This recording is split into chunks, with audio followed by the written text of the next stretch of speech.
नमस्कार, मैं हूं आपके साथ हैदर जैदी और आप देख रहे हैं प्रदेश का सबसे भरोसेमंद news channel India news Uttar Pradesh Uttarakhand. और खास बड़ी बहस में आपका स्वागत। उत्तर प्रदेश में विधानसभा चुनाव का श्री गणेश हो चुका है। पहले चरण में 11 जिलों की 58 सीटों पर वोट डाले गए और 60% से भी ज्यादा मतदान हुआ। और अब सभी राजनीतिक दलों की नजर दूसरे रण के चुनाव पर है। दूसरे चरण में 9 जिलों की आपको बता दें 55 सीटों पर 14 फरवरी को वोट डाले जाएंगे और इसके लिए सभी दलों ने प्रचार भी पूरी ताकत के साथ दमखम झोंक दिया है। 2017 में बीजेपी की बम्पर जीत हुई थी, लेकिन दूसरे चरण में बीजेपी के लिए चुनौतियां पहले चरण की तुलना में और ज्यादा होंगी, क्योंकि दूसरे चरण में जिन 55 सीटों में वोटिंग होगी उनमें से ज्यादातर में मुस्लिम आबादी है। साल 2017 में हुए विधानसभा चुनाव में इस इलाके की 55 सीटों में से 38 सीटें बीजेपी को मिली थी और 15 सीटें समाजवादी पार्टी को, 2 सीटें कांग्रेस को मिली थी। पिछला विधानसभा चुनाव सपा और कांग्रेस ने मिलकर लड़ा था।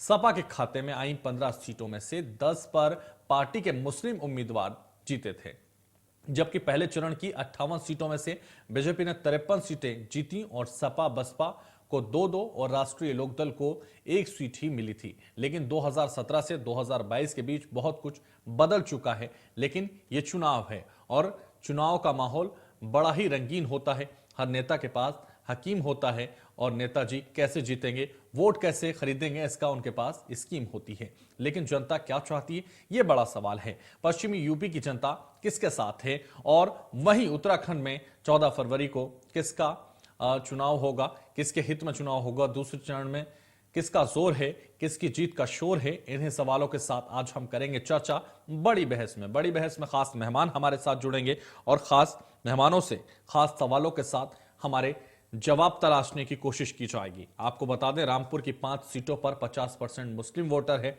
और आपको यह भी बता दें कि 14 फरवरी को दूसरे चरण का चुनाव में पहले चरण में तो झांकी है, असली रण तो अभी बाकी है, यानी असली रण साधना भी बाकी है। दूसरे दौर में 9 जिलों की 55 सीटों पर दाव है और मुरादाबाद की 5 में से 6 सीटों पर 50 से 55% मुस्लिम है और बिजनौर की 8 सीटों पर 40 से 50% मुस्लिम वोटर है।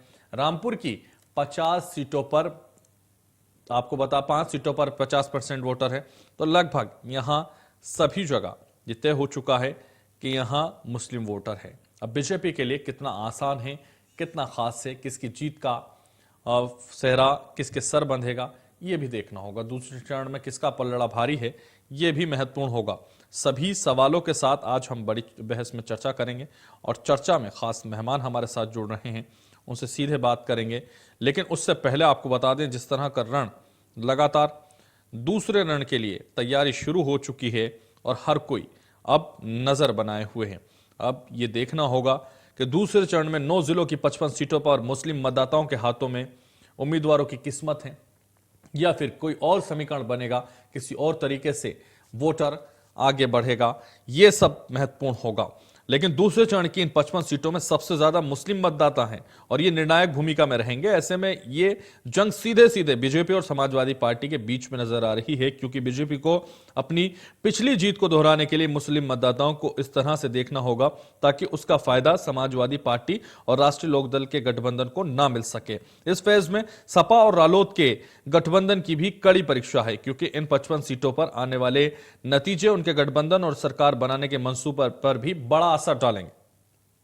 तो बड़ा असर पड़ता हुआ नजर आ रहा है।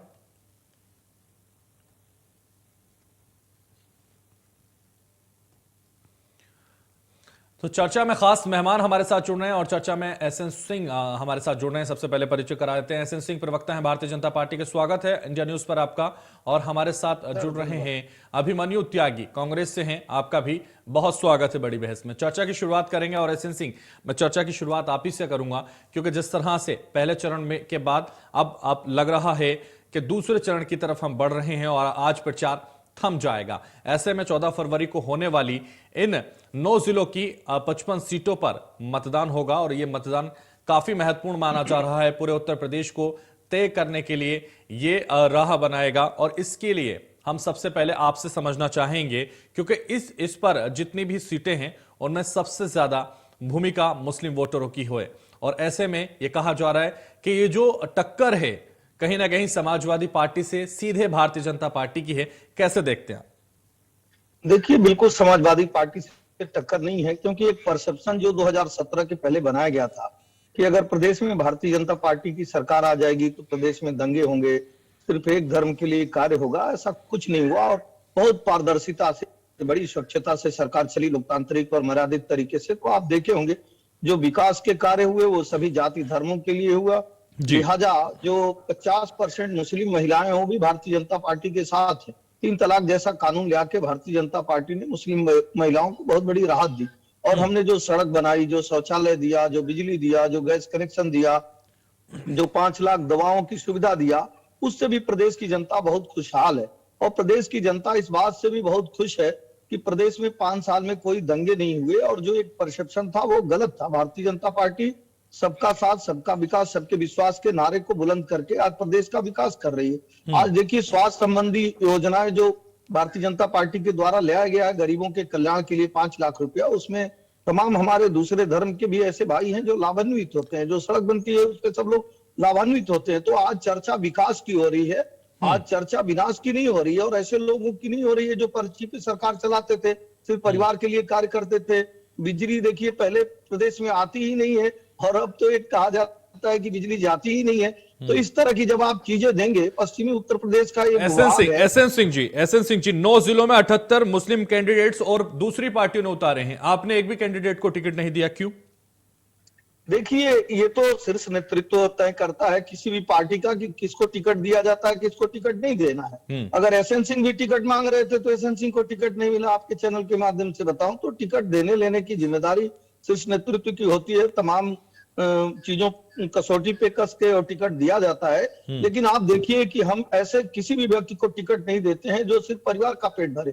हम ऐसे व्यक्ति को टिकट देते हैं जो जीत कर आए, देश और समाज, परिवार के लिए नहीं, देश और समाज के लिए कार्य करे। इसके पहले भी आप देखे होंगे जो लोग भी आए वो कभी इस तरह की विचारधारा लेकर नहीं आए कि हम फला के लिए कार्य करेंगे, फला के लिए नहीं कार्य करेंगे। छोटा सा एग्जाम्पल दूंगा, आप थोड़ा सा 10-15 साल पहले चले जाइए तो चिन्हित किया जाता था कि फला जिले के फला ब्लॉक से हमको वोट नहीं मिला है, और वो ब्लॉक या वो जिला उपेक्षित रहता था। आप भारतीय जनता पार्टी की सरकार में कहीं भी बता दीजिए जहां पे कार्य न हुआ। हम जो भी योजना ले आए हैं वो क्षेत्रवार नहीं ले आए हैं, सभी के लिए ले आए हैं। इसलिए मुझे लग रहा है कि प्रदेश की पूरी जनता भारतीय जनता पार्टी के। चलिए, ठीक है सर। हमारे साथ भुवन जोशी भी जुड़ गए, प्रवक्ता हैं समाजवादी पार्टी से। भुवन जोशी जी, मैं आपके पास आना चाहूंगा और आपसे यह जानना चाहूंगा, क्योंकि पहले चरण के बाद अब दूसरे चरण की तरफ हम बढ़ रहे हैं, और पहले चरण में आप जीत के दावे आप भी कर रहे हैं और भारतीय जनता पार्टी भी कर रही है, कांग्रेस भी कर रही है, बहुजन समाज पार्टी भी कर रही है। सभी ये दावे कर रहे हैं कि हम इन सीटों में जो चुनाव हुआ है 58 सीटों पर, उसमें सभी लोग अपने दावे करते हुए नजर आ रहे हैं। ठीक है, दावे करने भी चाहिए, लेकिन अगर हम दूसरे चरण की तरफ बढ़ें, और चूंकि अब वोटिंग होनी है 14 फरवरी को, और ऐसे में अब जो 9 जिलों की 55 सीटों पर मतदान होना है, उसमें हर जगह आप लोग ये कह रहे हैं कि हमने जो टिकट दिए हैं वो काफी महत्वपूर्ण है और हम जीतते हुए नजर आ रहे हैं, लेकिन हर जगह भारतीय जनता पार्टी का प्रत्याशी भी पूरी टक्कर दे रहा है। क्या मानते हैं? मानना है कि जो पश्चिम उत्तर प्रदेश से जो हवा चली है, जो परिवर्तन की जो लहर चली है, वो निश्चित तौर पे अब आने वाले चुनाव में जो 14 फरवरी को होने जा रहा है उस पर उसका असर पड़ेगा। और ये देखिए, मेरा मानना ये है कि जो चुनाव है, ये जो किसानों ने जो पिछले 1 साल से उपेक्षित रहे इन लोगों से, और लगातार आप देख रहे होंगे जो 1 साल से जो आंदोलन रहा उसमें सड़कों में किसान रहा, चाहे वो गर्मी हो, बरसात हो, जाड़ा हो, वो हमेशा सड़कों पर संघर्ष करता रहा। और इनके 700 किसानों की जो हमारे हत्या हो गई इनके राज्य में, उससे बहुत आक्रोश है किसानों में। इसके साथ साथ जब किसान यहाँ पर आए थे तो कोई मुकदमा नहीं था, लेकिन जब किसान यहाँ से गए तो उन पर मुकदमों के ढेर है। उन मुकदमों की भुवन जोशी जी, बीजेपी के लिए विकास और भ्रष्टाचार मुक्त प्रदेश का अभी भी यही मुद्दा है, और इसी मुद्दे पर ये चुनाव लड़ रहे हैं। देखिए, हमारे लिए जो मुद्दा है, हमें 2012 से 17 तक जो अखिलेश जी के नेतृत्व में जो अखिलेश का विकास मॉडल है, जिसे उत्तर प्रदेश ही नहीं बल्कि पूरा देश मानता है, उस विकास मॉडल को लेके जाएंगे। हम लोग जा रहे हैं जनता के बीच में, और इसके साथ साथ हम लोग जो विपक्ष में रहकर माननीय अखिलेश यादव जी के नेतृत्व में जो हमने सड़क से लेकर सदन तक विपक्ष की भूमिका निभाई है, उस भूमिका को लेकर हम जाएंगे। चलिए, ठीक है। अभिमन्यु त्यागी जी, मैं आपके पास आना चाहूंगा। अभिमन्यु त्यागी जी, ये जो दूसरा चरण है, यही तय करेगा क्या किसकी राह है, किसके लिए आसान है ये सफर उत्तर प्रदेश में सत्ता पाना? क्या लग रहा है आपको? अब जो चुनौती आई है फर्स्ट फेज के चुनाव के बाद, उससे लग रहा है कि भारतीय जनता पार्टी की जो लहर पिछले चुनाव में रही है वो खत्म हो चुकी है। एक भी रैली नहीं हुई, वो उसका प्रमाण भी है। अब दूसरा फेज है, यहाँ 55 सीटें हैं, 55 सीटों में 18 समाजवादी पार्टी ने मुस्लिम कैंडिडेट दिए, तो कांग्रेस पार्टी ने 21 मुस्लिम कैंडिडेट दिए। तो दूसरी तरफ बसपा ने 23 और AIMIM ने 15 मुस्लिम कैंडिडेट दिए। अब यहाँ एक जो विषय है वो ये है कि जो सपा का जो बेस वोटर है यादव, वो इस तरफ नहीं है अभी बहुत ज्यादा, और जाट वोटों का डिवाइड हुआ है, वो भाजपा को भी दिया है, उन्होंने संबंधों में बहुत वोट दिया है। तो चुनौती सपा के लिए भी है, चुनौती भाजपा के लिए भी है, लेकिन कांग्रेस पार्टी यहाँ गेन करती है। कांग्रेस के लिए कोई चुनौती नहीं, फर्स्ट फेज में भी कांग्रेस के लिए कोई चुनौती नहीं। अभिमन्यु त्यागी, कांग्रेस के लिए कोई चुनौती नहीं। हम लोगों के लिए चुनौती, हम लोगों के लिए चुनौती है। इतने सालों से सत्ता से बाहर है, आपके लिए चुनौती नहीं है। हम तो कह रहे हैं कि हम चुनौती है हम लोगों के लिए भी। जब चुनाव लड़ेंगे चुनौती रहेगी। ये चुनौती है कि हमें बिल्कुल लचर जो संगठन है, 32 साल से कांग्रेस पार्टी बहुत अच्छा परफॉर्म नहीं कर पाई। चुनौती सभी के लिए है और 10 मार्च को ये चुनौतियां साफ हो जाएंगी। बने रहिए अभिमन्यु जी, आप भी बने रहिए, SN सिंह जी और भुवन जोशी जी आप भी बने रहिए। यहाँ रुकेंगे छोटे से ब्रेक के लिए, जल्द वापस लौटेंगे बहस में और सीधे लिए चलते हैं पैनल के पास, और जहां हमारे पैनल लगातार हमारे साथ जुड़े हुए हैं। SN सिंह जी, मैं आपके पास आना चाहूंगा और आपसे यह समझना चाहूंगा क्योंकि उत्तराखंड में भी 14 फरवरी को ही चुनाव हो रहे हैं, मतदान हो रहे हैं, और ये मतदान उत्तराखंड की सरकार को तय करेंगे कि किस तरफ सरकार बनने का इशारा ये जनता तय करती है। SN सिंह जी, लगातार जिस तरीके से पुष्कर सिंह धामी को आपने तीसरी बार मुख्यमंत्री बनाया था, एक ही कार्यकाल में 3 मुख्यमंत्री आपने बदल दिए थे, आखिर क्या जरूरत पड़ी थी 3 मुख्यमंत्री बदलने की? और अगर बदल दिए थे तो अब क्या लग रहा है आपको, पुष्कर सिंह धामी की कुंडली क्या कहती है? क्या वो समीकरण बदल पाएंगे उत्तराखंड के, क्योंकि एक ही चरण में चुनाव होंगे? देखिए, पुष्कर सिंह धामी युवा चेहरा है, और पुष्कर सिंह धामी को जो भी अल्प समय मिला था उसमें उन्होंने प्रदेश की जनता को कार्य करके दिखाया और ये विश्वास दिलाया कि प्रदेश की जनता के कल्याण के लिए ही कार्य होगा। तो दो जो उससे पहले मुख्यमंत्री थे उन्होंने बेहतर काम नहीं किया था, ये मान रही है भारतीय जनता पार्टी? देखिए, कार्य तो सभी लोग करते हैं, लेकिन जो एक असंतोष का वातावरण तैयार हो रहा था आपस में, उसके नाते एक परिवर्तन किया गया।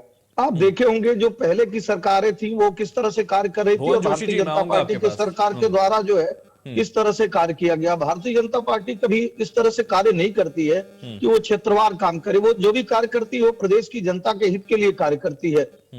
और भारतीय जनता पार्टी के लिए जो योजनाएं बनाई गई थी उत्तराखंड के विकास के लिए, वो पहले की सभी सरकारों से सर्वाधिक ज्यादा है। तो ऐसी कोई दिक्कत नहीं है। और आप देख रहे होंगे, आपके चैनल के माध्यम से भी दिखाया जा रहा है और बहुतेरे चैनल भी दिखा रहे हैं कि भारतीय जनता पार्टी की उत्तराखंड में सरकार बन रही है। ठीक है, भुवन जोशी जी, मैं आपके पास आना चाहूंगा। क्या हरीश रावत वाकई पलट देंगे बाजी, या फिर ये जो अवसर उनको मिला है ये भी हाथ से निकल जाएगा उत्तराखंड में? देखिए, मैं कहना चाहता हूं कि उत्तराखंड के परिप्रेक्ष्य में कहना चाहता हूं, आपको जानकारी के लिए बता दूं, मैं भी उत्तराखंड का मूल निवासी हूं, गाजियाबाद रहता हूं, लेकिन उत्तराखंड में लगातार पार्टी की ओर से जाना होता है।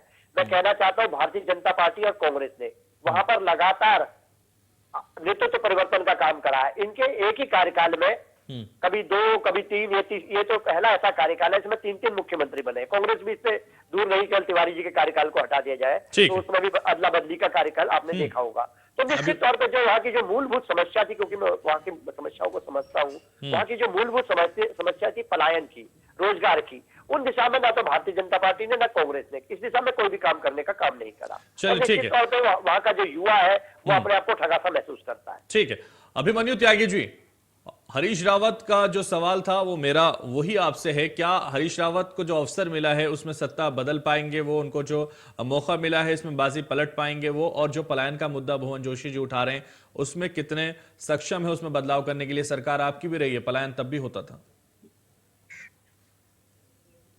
देखिए, पलायन ना हो इसके लिए 4 लाख नौकरियों का वादा किया है जो कि 5 साल में दी जाएंगी। और अब तो वहां जनता भी बता रही है, सारे सर्वे बता रहे हैं कि कांग्रेस पार्टी की सरकार आ रही है। जिस तरह से इन्होंने 5 वर्ष के दौरान अनेक बार अपने मुख्यमंत्री बदले, और तो उनका परफॉर्मेंस भी 0 गया है। वहां एंटी इनकम्बेंसी भी भाजपा के खिलाफ है, राज्य में भी इनकी सरकार, केंद्र में भी इनकी सरकार, इन्होंने नौकरी नहीं दी। 4 धाम 4 काम के मुद्दे पे कांग्रेस पार्टी चुनाव लड़ने जा रही है। 7 विभाग ऐसे रहेंगे जिसमें सिर्फ महिलाओं को ही नौकरी मिलने जा रही है अब की बार। इसके अलावा इंडस्ट्रियल एरिया को भी बढ़ावा दिया जाएगा, रोजगार आप देखेंगे कि रोजगार वहां बढ़ते चले जाएंगे जिस तरह से पहले रोजगार मिलते थे। ठीक है, अब देखना होगा सर कितना पसंद जनता आपको करती है, ये 10 मार्च को साफ हो जाएगा, लेकिन दावे जरूर किए जा सकते हैं और जो लगातार सभी राजनीतिक पार्टियां कर रही हैं। एसएन सिंह जी, उत्तर प्रदेश में वापस लौटेंगे। उत्तर प्रदेश में जिस तरह से लगातार आप विकास के मुद्दे पर, भ्रष्टाचार मुक्त के मुद्दे पर चुनाव लड़ रहे हैं, क्या इन 55 सीटों में उनका उस विकास के मुद्दे का प्रभाव पड़ेगा, या बेरोजगारी और तमाम ऐसे मुद्दे हैं किसानों के, या फिर मुस्लिम लोगों को टिकट ना देना, ये कहीं ना कहीं आपको नुकसान दे जाएगा, लग रहा है आपको? नहीं, आप देखिए, बिल्कुल विकास के मुद्दे पे भारतीय जनता पार्टी चुनाव लड़ रही है। और मैं उत्तराखंड के परिप्रेक्ष्य को जोड़ के कहूंगा, अभी हमारे कांग्रेस के भाई कह रहे थे, आप देखिए 40% लड़की हूं लड़ सकती हूं का नारा बुलंद करने वाली कांग्रेस ने उत्तर प्रदेश में तो टिकट दिया, लेकिन आप देखिए उत्तराखंड, पंजाब और गोवा उससे अछूता रह गया, तो उनपे कोई विश्वास नहीं कर रहा है। और उनकी जब भी सरकारें रही, आप देखिए वो लोग क्या कहते हैं कि देश के संसाधनों पे एक का अधिकार है। उत्तराखंड देवभूमि है, उत्तर प्रदेश देवभूमि है। वहां पे अगर राम जन्मभूमि के मसले पे आप 8 वकील करके ये चाहेंगे कि भगवान का मंदिर न बनने पाए, आप इस तरह से अगर कार्य करेंगे तो उत्तर प्रदेश की जनता आपको नकार देगी। उत्तर प्रदेश में जो विकास की बात है, रोजगार की बात है, वो माफी चाहूंगा, उत्तर प्रदेश में देखिए भारतीय जनता पार्टी के द्वारा 5 लाख प्रत्यक्ष रोजगार दिए गए। और जो बुनियादी विकास हम करते हैं, किसी भी तरह से हॉस्पिटल बनाते हैं, सड़क बनाते हैं, शौचालय बनाते हैं, जो भी योजनाएं ले आते हैं, उसके माध्यम से भी ढेर सारे प्रत्यक्ष रोजगार देने का कार्य भारतीय जनता पार्टी ने किया है। तो आज जो है उत्तर प्रदेश की जनता विकासवादी राष्ट्रवादी पार्टी भारतीय जनता पार्टी को मत दे रही है, अपना साथ दे रही है। आप देखिए गरीब को क्या चाहिए, एक गरीब को सबसे ज्यादा आवश्यकता आवास की होती है। भारतीय जनता पार्टी ने 42 लाख आवास दिया, उसमें शौचालय देने का कार्य किया, उसमें मुफ्त में बिजली देने का कार्य किया, गैस कनेक्शन देने का काम किया। देखिए महंगाई के लिए भारतीय जनता पार्टी लगातार कार्य कर रही है। आप देखिए देश के कई प्रदेशों में प्राय इनकी सरकार है। आप देखिए राजस्थान में कांग्रेस की सरकार है, वहां कोई भी इस तरह से कार्य करके अगर एक रूप बनाकर उत्तर प्रदेश में आके दिखाते कि हमने वहां कर दिया। डीजल पेट्रोल का दाम आज देखिए राजस्थान में उत्तर प्रदेश से ज्यादा है और भी प्रदेशों से ज्यादा है।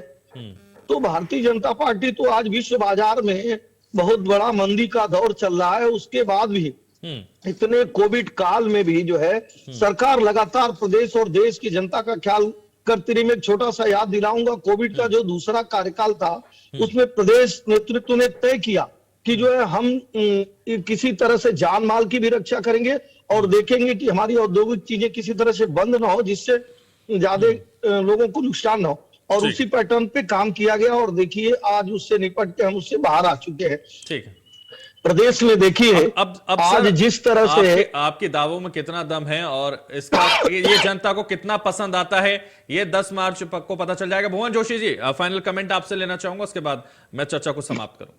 देखिए, मैं कहना चाहता हूं भारतीय जनता पार्टी को जवाब देना है उत्तर प्रदेश की जनता को, उन किसानों को जिनके ऊपर इनके गृह राज्य मंत्री के बेटे ने थाल चढ़ाने का काम करा। इनको जवाब देना है उन नौजवानों को जिनको रोजगार मांगने पर लाठी पड़ी। इनको जवाब देना है उन महिलाओं को जिनके साथ जघन्य अपराध हुए। इनको जवाब देना उन व्यापारियों को जिनको गोरखपुर में वर्दीधारी लोगों ने मार दिया। बिल्कुल वही जनता जवाब देगी सर। और जिस तरीके से पहला चरण हो चुका है, दूसरे चरण की तरफ हम बढ़ रहे हैं भुवन जोशी जी, उससे बहुत इंपॉर्टेंट विषय है, एक बहुत इंपॉर्टेंट टाइम अप हो चुका है सर, टाइम अप। बहुत शुक्रिया चर्चा में जुड़ने के लिए एसएन सिंह जी, बहुत शुक्रिया भुवन जोशी जी और अभिमन्यु त्यागी जी, बड़ी बहस में जुड़ने के लिए फिलहाल बहुत शुक्रिया। बड़ी बहस में बस इतना ही, दीजिए मुझे इजाजत और आप देखते रहिए इंडिया न्यूज।